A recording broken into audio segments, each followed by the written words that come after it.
There's actually nothing truer than the mind and the brain tells the eyes what to see.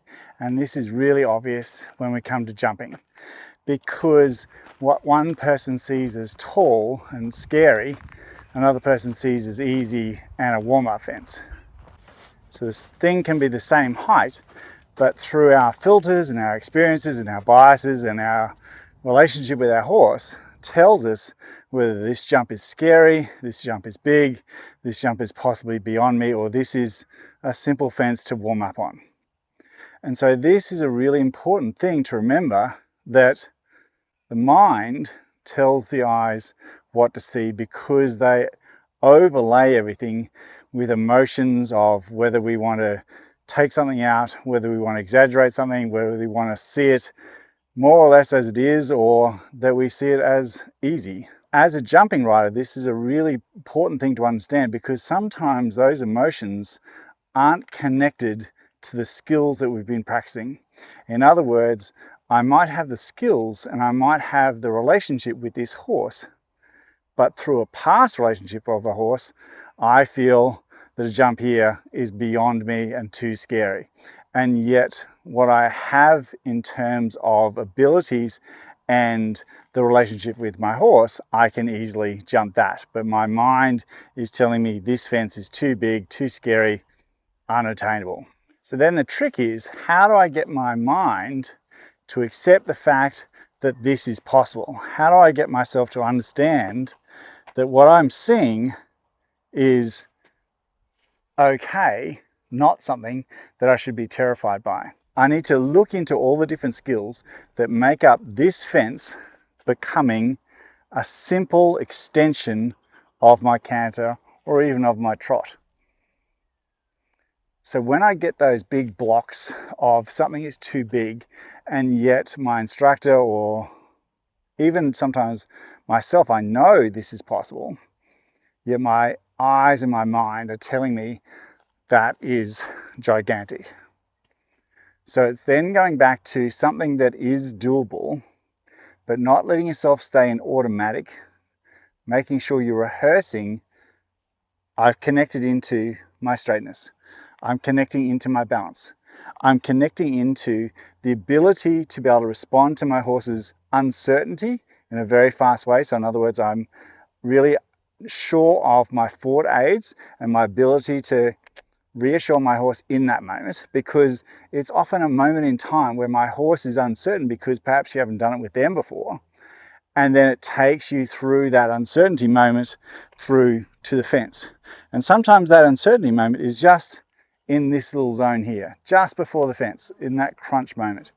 And if I can make sure my reflexes and my preloaded all the things I need to do and making sure I've lent in and bought into that, I can still think of this fence as maybe intimidating, but I can also understand, yeah, but how am I going to get to the other side? And that's the important thing. My mind, when I'm fearful, this whole fence will cover up my vision. Whereas actually where I want to go is down onto the other side. So we can have fences that are exactly the same height, but because of our biases, we can feel they're small or big, and it's actually got nothing to do with the size. It's what our filters and our biases are saying about that fence. So taking ourselves out of our instinctual brain, going back a little bit and putting ourselves into where we're re-automating our systems and really understanding what made this possible. What has made this where our instructor or even ourselves have now started to think, I think I want to do this challenge, but I'm just not sure yet. What things do we need to have to understand at that smaller, less challenge that I've got ready to take on this challenge? You know, is my horse trusting me?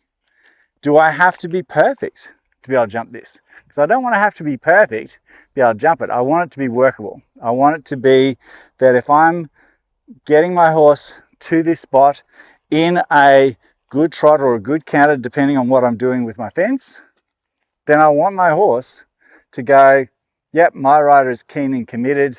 My rider wants me to solve the problem and get to the other side. And so it's got very little to do sometimes with what our eyes, through our filtered brain, is telling us what is possible. It's going back to those nitty-gritty logistics and foundational skills, reasserting them, buying back into them, leaning into the moment, and then making sure I've ticked those off, so when I'm approaching, I've already got it all ticked off and it's ready to do. So we can't always trust our eye to think we're ready, because our eye is connected to our brain, which is connected to a lot of different things from our past experiences, and often from experiences not even with this horse necessarily. So are you connected to the experiences and the foundational skills that you've built with this horse to then jump this fence? Or are you still connected to a story that was from last horse, the horse before? Maybe you didn't understand all the things. Maybe your balance wasn't as strong. Maybe your timing wasn't strong. Maybe you really just didn't feel it's possible because underneath it all, you didn't feel the confidence to do it. You know, confidence comes from doing, but confidence also comes from leaning into and believing you've built up the story and the skills to actually try it in the first place. It isn't done by magic. It's done by grit and determination, but it's also done in sometimes those little challenge moments where you say to your horse, yes, I think you can. My horse believing my body language, and then it helps us get to the other side. So if you've got that strong relationship with a horse, you know, it is there to be a partner through those uncertain moments where you're both helping each other. But what is the story I'm believing? Because that story is now playing out in your mind as to whether you look at this fence and think, yeah, it's challenging, but it's possible, or it doesn't matter, I don't have the skills. So let me know if you've understood that fact of my eye is connected to my emotions when I look at a fence and where I think it is possible. And it's connected to how my brain filters and has biases for what it actually feels is possible at any given time. And so that doesn't have to be what you believe and is stuck in your story. You can start to change that by actually leaning back into your foundational skills, and the skills are going to be the same that jumps this as the same that jumps, you know, the smaller fence next to it. The basic skills are very similar. It's just whether you lean into looking to the other side of the fence and have a partnership going through the fence, or your bias tells you that's too big and I stop riding here and I collapse. I stay tall, I stay strong, I stay determined, but I also believe all the things I've been working on makes the journey through this fence possible.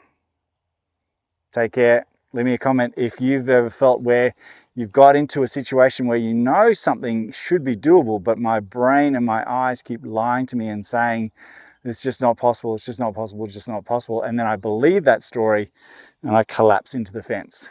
And of course, then my horse goes, well, if you don't feel like it, I don't feel like it. It's about changing the story, understanding where sometimes those stories come from, because it then lets us bypass that and actually connect into our physical self. And our physical self is the communication tool to our horse, and the horse needs that encouragement sometimes in those critical moments. And it's not often a lot of encouragement, it's just encouragement at that right moment, and that gets the partnership through to experiencing, you know what, it is doable. Take care. I hope that helps. Catch you on the next video. Remember to like and subscribe. Leave me a comment, and I really hope that you now have a little bit better understanding of the fact that your eyes see what the mind tells us to see and layers emotions on that sometimes about whether it's possible or not possible. See you in the next video.